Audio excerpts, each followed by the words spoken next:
Hi, and welcome to Best in Tesla. So, people are still talking about weak EV demand like it's a general problem. But the facts are that Tesla is performing exceptionally well right now, while many of the legacy automakers are crying in the corner. But there are some very clear reasons why that is. And we just within the last week have got so many examples of why legacy automakers' EVs are simply just subpar EVs compared to what you get with a Tesla. And that is why even here in Europe, where we have hundreds of different EV models to choose from, Tesla is even growing in the BEV market share, and Tesla is up 84%, while the legacies are seeing weak EV demand in Europe. Tesla is the fastest growing automaker in Europe in general, while problems after problems after problems are falling down all around the legacy automakers daily. That is desperately trying to cut costs like never before, trying to stay alive. We are truly witnessing the disruption of the automotive industry playing out right now. So let's check it all out and let's dive right in.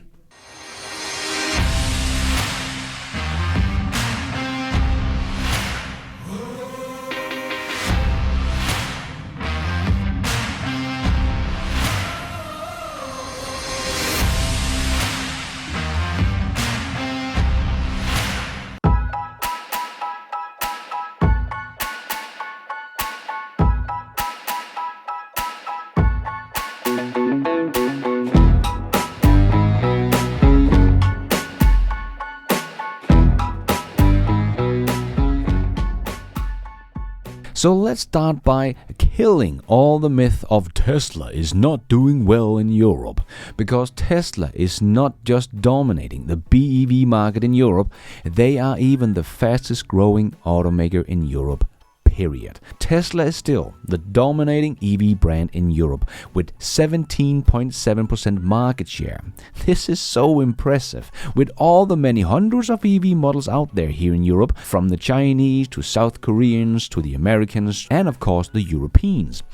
Tesla is not just the best-selling EV brand, but last year they ended up with 14.7% market share as a brand, and now they are at 17.7% market share. This should not be possible to increase the BEV market share in Europe with all the competition that has come, and all the haters saying Tesla was doomed in Europe because of all this competition. But here we are. Competition is here, and Tesla is growing faster than anyone else. Growing so fast, they are actually growing in BEV market share. So this is really a big testimony to Tesla's insane growth rate. So, not in trouble. And the Model Y is of course the dominating force in the EV space, as it is also the best-selling car in Europe, but Tesla's Model 3 is still the second best-selling EV in Europe as well. Tesla has the two best-selling models in Europe, and we will get back to why that is in just 1 minute, but we do see the Chinese MG4 has actually done very well in 2023 as well, and it is the fourth best-selling EV so far in Europe in 2023. Very impressive. Even beating out Volkswagen's ID.3 on their home turf in Europe. Ouch. And at the same time, Volkswagen is out talking about demand problem for EVs in general, even here in Europe. But Volvo's CFO has just been out saying they don't see a demand issue for their EVs like the others are talking about, and expect to be fully electric by 2026. Nice to see one of the legacy automakers coming out and calling a BS on the others' demand problem.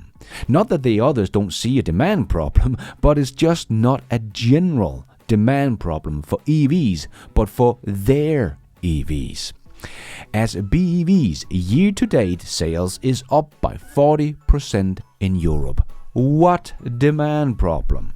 And if you have been following my channel for a while, you know I'm really into taking care of my health as a former top 5 freediver in the world. But one thing I really try to take control over is my sleep, and that is why I have partnered up with today's sponsor, Pillow. Pillow is a sleep tracking app I use myself because if I don't get my 7 to 8 hours of sleep, everything in my life just becomes more difficult. But getting the correct amount of sleep keeps my energy high so I can perform all day, so that is why I use Pillow to track my sleeping habits.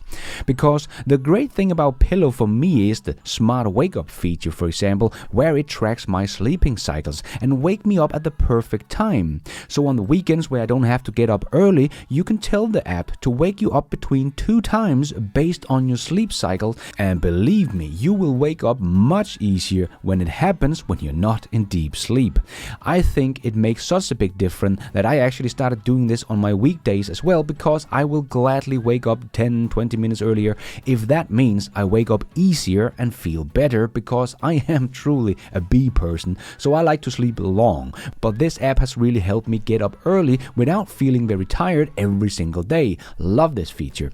And if you have trouble falling asleep, Pillow have some sleep aids program for you as well to calm you down with meditation before bedtime, or some calming sounds and stories that you can listen to while you try to fall asleep. And a sleep timer is of course built into the app as well. And you can track your sleep in great details, like your sleep cycles, your heart rate, your temperature, even your snoring, as it can detect and record sounds. So if you snore, you can record it with your iPhone next to your bed. So that's a pretty cool feature for people that struggles with snoring. And you can of course take deep dives into every tracking category. So if you want more energy every day, sleep better, wake up easier, check out Pillow and use my code BESTINTESTER20 to get 20% off Pillow Premium and start your free trial today by clicking the link in the description box or scan the QR code on the screen. And a big thanks to Pillow for sponsoring this video. But Tesla is not only in the BEV market, of course, but that is just a good way of seeing how Tesla is doing against the other BEV brands and competition out there.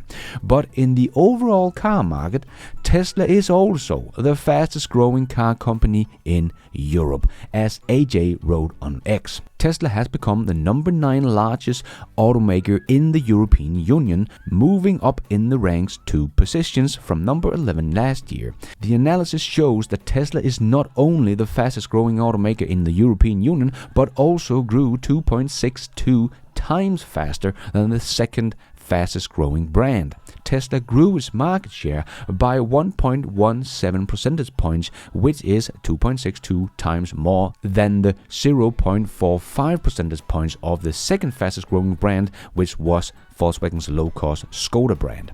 This includes all powertrains. Stellantis was the fastest shrinking automaker, losing 1.88 percentage points in the market share. Stellantis' decline was driven by 4 of its 8 major European brands losing significant market share. The single worst performing brand was Ford, losing 0.68 percentage point in the market share. Giving Ford's 2023 performance, it appears likely that Tesla will replace Ford in 2024 as the European Union's 8th largest automaker. In all of Europe, and not just in the European Union, Tesla is number 16 and is only up 84% year over year. So we can clearly see the competition did come for Tesla, only up 84%. Pathetic. Now the haters only have a price cut left to scream about, forgetting all about the high interest rate economy we are in right now, and that Tesla's Model Y monthly payment is basically exactly the same as 4 years ago. So Tesla is just making sure they have the same size addressable market. Don't know why this is so hard to understand for the haters out there, or maybe they just don't want to understand, as the truth can be very painful. But the legacy automakers is feeling the heat. They have to cut costs to survive, but it looks like they're forgetting the product itself and why they are seeing a weak demand, while Tesla, that only makes EVs, are full steam ahead. Volkswagen has outlined a cost-cutting strategy to enhance competitiveness, but key measures include reducing new model development time from 50 months, yeah, I know, to 36 months. So Very fast, right? Saving over 1 billion euros by 2028. Additionally, the number of test vehicles will decrease by up to 50%, leveraging digitalization for a yearly savings of about 400 million euros. Other initiatives involve optimizing procurement, saving over 320 million euros annually, after sales business generating over 250 million euros annually, and production time saving over 200 million euros each year, all starting in 2024. The plan also includes cutting administration personnel cost by 20%. But the unions and laws in Germany also makes the job cutting very difficult. So let's see how that all play out, as they need to fire a lot of people going forward that they can't really fire. So yeah, we have to wait and see, but these steps makes the beginning of what might be a series of cost reduction programs at Volkswagen in the coming years. However, this is just trying to cut costs, not really trying to make their product better. They actually want to save money in their R&D. So I think they are forgetting the most important thing when it comes to making them more competitive, as it does not really matter with all these cost cuts if the demand for the EVs, the car of the future, as they said, is not as high as they hoped, does not get a big uptake. So if they don't come out with a more competitive product and more competitive price, they will probably just have to cut cost until there is no more to be cut, as they are a company with 8.8 million vehicles sold, but having trouble selling about 750 BEVs here in 2023, where Tesla sells twice that amount. So they have a long way to go to make their BEVs as compelling as their ICE cars were. Because the guys from What Car also just made a real-world testing and review of the BYD Seal up against the ID.7 and the Tesla Model 3, and their verdicts were clear. And it's £10,000 cheaper than an ID.7, but it is still about £5,000 more expensive than the Model 3. And apart from the range, the Model 3 is stronger in every area, isn't it? Yeah, I would say so. I mean, the Model 3's always been a very good car, but this facelift means that it's now a great car. And when you factor in the supercharger network that you get when you buy a Tesla, the brand is making every other car manufacturer, I think, look a little bit silly. I'd agree. I think it is. Yes, the reason why the verdict were so clear is because Tesla just destroys the others' inefficiency and cost thanks to Tesla superchargers. That is not all open to other EVs, so the two other guys had to go to a non-Tesla charger, and this was just such a good example of the experience a Tesla owner has compared to any other EV owner. The Tesla's navigation did all the planning for him. He just drove it there and plugged it in, and that was it. As easy and convenient as possible with high charging speed. But the other guys had to do a little more planning themselves, and the charging experience itself, well, take a look. Apparently, there are two stalls there, and they're both 175 kilowatts. So, do you fancy joining me at those? I do, because I am so confident in the range of this car that I do know if they don't work, I'm pretty confident I'll be able to find another one within the area and be fine. Yes, I have a little bit less. I'm not quite so confident. Okay, so see you at the charging stop? I will see you at the charging stop. Okay, so this charging point is actually in a Volvo dealership. So I don't know if it's exclusive to Volvo, but we're going to find out. First thing I need to do is actually plug this cable in. All looks very modern. So fingers crossed. Then what do we need to do? Please authenticate. Please authenticate. Shall I press that. Select that? 87p per kilowatt hour. What a bargain. What an absolute bargain that is. Wow. Service error. Currently unavailable. Service error. Okay, so this is 87p. Do you think Neil's having this problem? Super unleaded.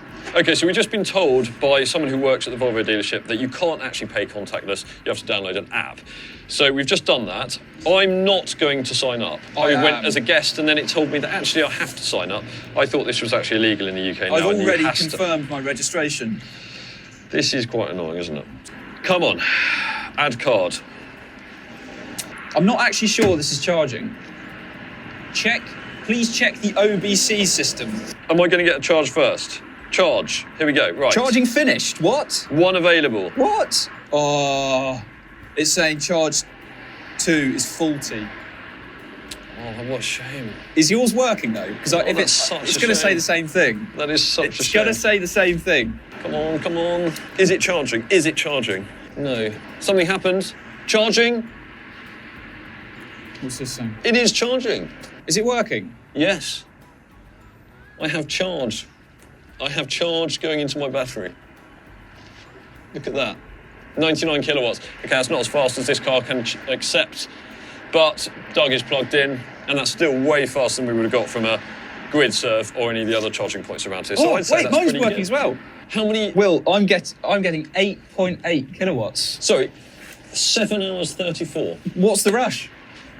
I love Wales. Had a lovely time. Yes, this is exactly why Tesla sells much better than any other EV. As I have said many times before, Tesla is just the full package, where the other EVs are just an electric car. But not only is the charging experience of other EVs complicated and unreliable, but it is also much more expensive as well. So my total cost was £94.96 for the whole trip. What about the ID7? Well, I needed a total of 202.8 kilowatt hours, and my efficiency across the trip was 2.8 miles per kilowatt hour. So in terms of fast charging costs, that was £90.14p, and then the home charge at the end set me back £21.25. So total cost of £111.39, quite a bit more than you spent. Quite expensive. What about the Model 3? Well, I actually covered a few more miles than you guys because I had to divert to a supercharger in Swansea. So I did around 574 miles and used 160.4 kilowatt hours of energy for my journey.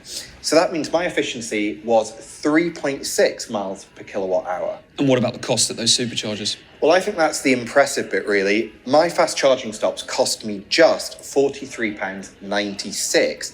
So when you factor in that my home charging top-up was £15.24, my total cost of the trip was £59.20.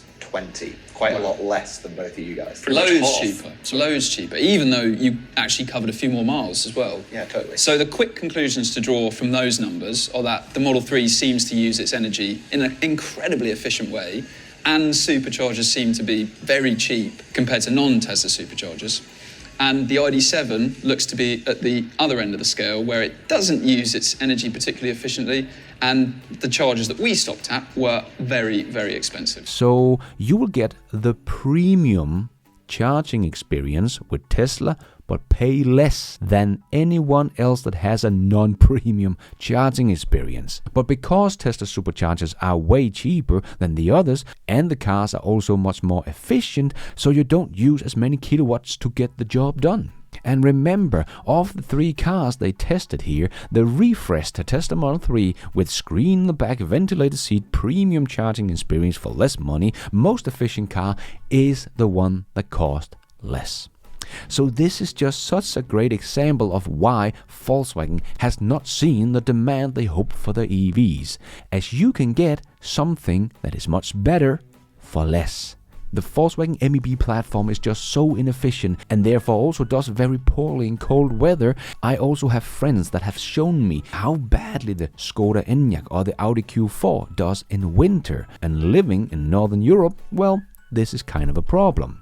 But another big problem is the old guy's software, or lack thereof, as Volkswagen has just shown off their ID2 and says it will bring back physical buttons again.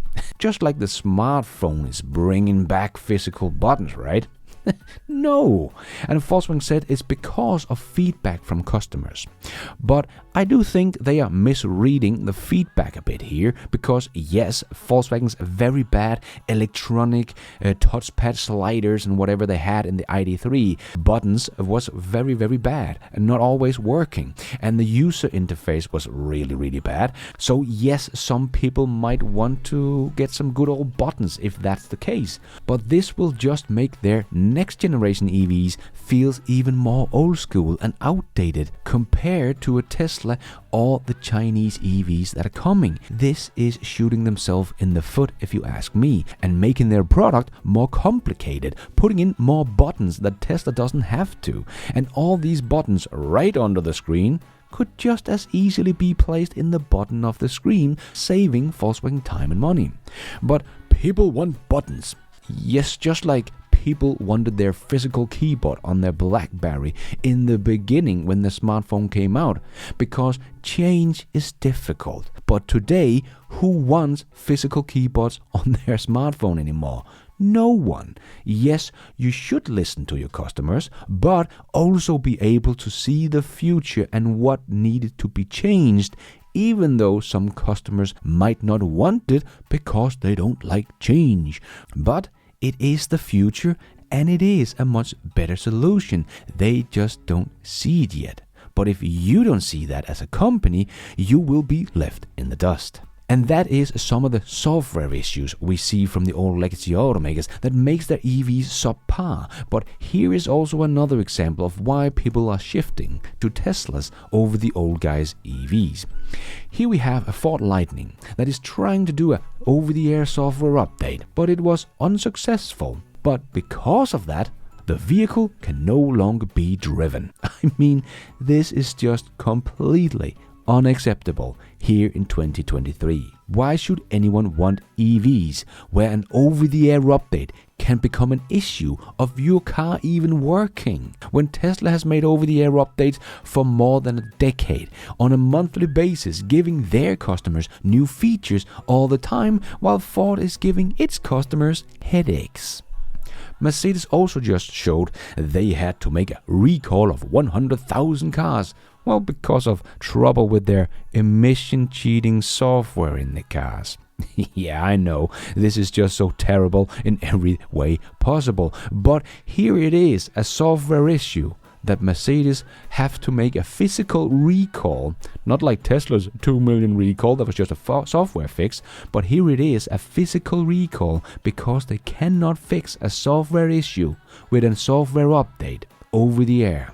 And yes, the year is 2023, not 1993. From Mercedes, that is supposed to be this luxury experience with all the new techs and gadgets in the industry. And this is what their customers have to put up with, not a premium experience in my opinion. So it's not a mystery why the old legacy automakers are seeing weak demand for their EVs. When we have someone like Tesla bringing the full package that is better in almost every single way, easier and cheaper to operate, and even has a cheaper sticker price than most, especially taking value for money into calculation, then there is really no competition out there from the legacy automakers. So yes, competition came, but the competition was Chinese, not from legacies, as they have just fallen flat on their face. And it turns out Tesla